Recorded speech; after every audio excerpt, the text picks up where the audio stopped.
Hi there, and welcome aboard. I'm Martinn Mandles, and by virtue of being both a hydroplane racer and an avid aviator as a teenager in my hometown of Tacoma, Washington, and a few years later with an engineering degree from Stanford University, I became a hydrofoiler for the Boeing Company in Seattle, where I was the first co-pilot of their hydrofoil test hydroplane named Aquajet, and then the first co-pilot of their incredibly fast research hydrofoil named Fresh 1. Another few years later, I was the first captain of the Navy's one and only Boeing-built hydrofoil gunboat prototype, the USS Tucumcari, in Seattle and San Diego. And I'm still a hydrofoiler at heart, although I eventually relocated to Los Angeles, first as a career executive, eventually promoted to chairman of the board of that by then $5 billion company, and now serving as an independent executor and co-trustee with Bank of America of several very large estates. Nevertheless, my wife Connie and I are proud to be the namesakes and benefactors of the annual International Hydrofoil Society's Mandles Prize for Hydrofoil Excellence, awarded by the IHS to college and university students who are researching, developing, testing, and evaluating advanced marine technologies. Having said all of that, it's now time to have some fun as we look back many years to rerun a 10-minute segment of a cable television documentary about Boeing and Navy hydrofoils in general, and my USS Tucumcari in particular.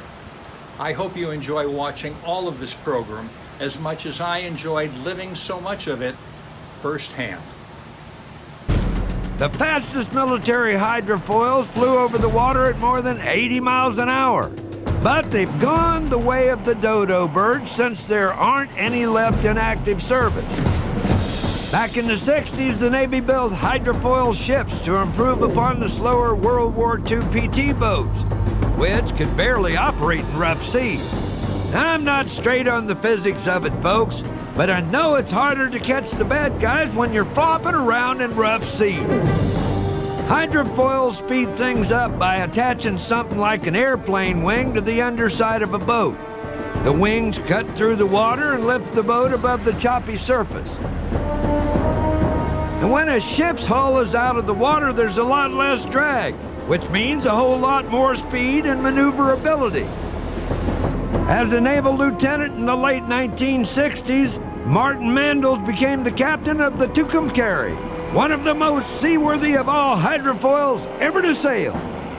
Martinn showed us everything there is to know about these boats, with rare test footage and a model of his old ship. When they marketed a model of the Tucumcari in the late 1960s, they even included a little Lieutenant Mandles. Big deal. Call me when you get your own motivational figure, buddy.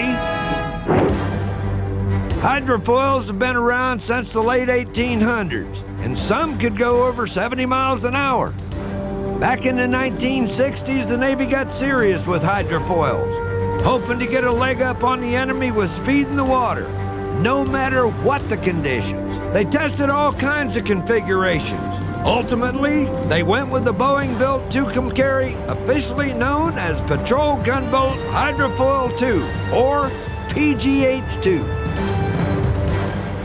Everything that had worked well in other test craft was utilized on Tucumcari to make her just about perfect. Near flawless stability and maneuverability was achieved with the Tucumcari. It had 2 hydrofoils aft and 1 up front. This is known as the tricycle configuration. And let me tell you, this ain't child's play. The machine flies by computer control, autopilot if you will. There's 3 gyros in the computer, and when you turn the helm, the steering wheel, left or right, port or starboard, all you're doing is telling the computer that you'd like to make a turn, and the computer decides how to make the turn. The PGH-2 had a 13-man crew. It was powered by gas turbine engines and propelled by water jets placed in the aft hydrofoils. At top speed, the Tucumcari could cruise up to 50 miles an hour, 6 to 8 feet above the water. At slow speeds, the hull came back down to the surface, and the wings extended 14 feet below. This might have caused trouble in shallow harbors except for an innovative design. At the end of a hard day's work, the Tucumcari foils would retract, and the ship would enter and dock in ports that had as little as 6 or 7 feet of water depth at the pier. Built as an enforcer, the Tucumcari was equipped with a 40mm anti-aircraft cannon, twin 50 caliber machine guns, and an 81mm mortar aft. The Tucumcari served a full tour of duty in Vietnam conducting riverine operations. Its success paved the way for a new class of hydrofoil, the Patrol Combatant Hydrofoil Missile, or PHM class. A total of 6 PHM class hydrofoils were built. The PHMs were armed with a 76mm gun mount and 8 long-range Harpoon missiles. They all worked like the Tucumcari. At 132 feet long, they were twice as big, weighed 3 times as much, but weren't any faster than the Tucumcari. And as it turned out, they didn't need to be. New technologies such as high-tech radar and long-range weapons meant the speed and maneuverability of hydrofoils were no longer needed by the Navy. The sad truth is there's not one hydrofoil that remains in the U.S. Navy.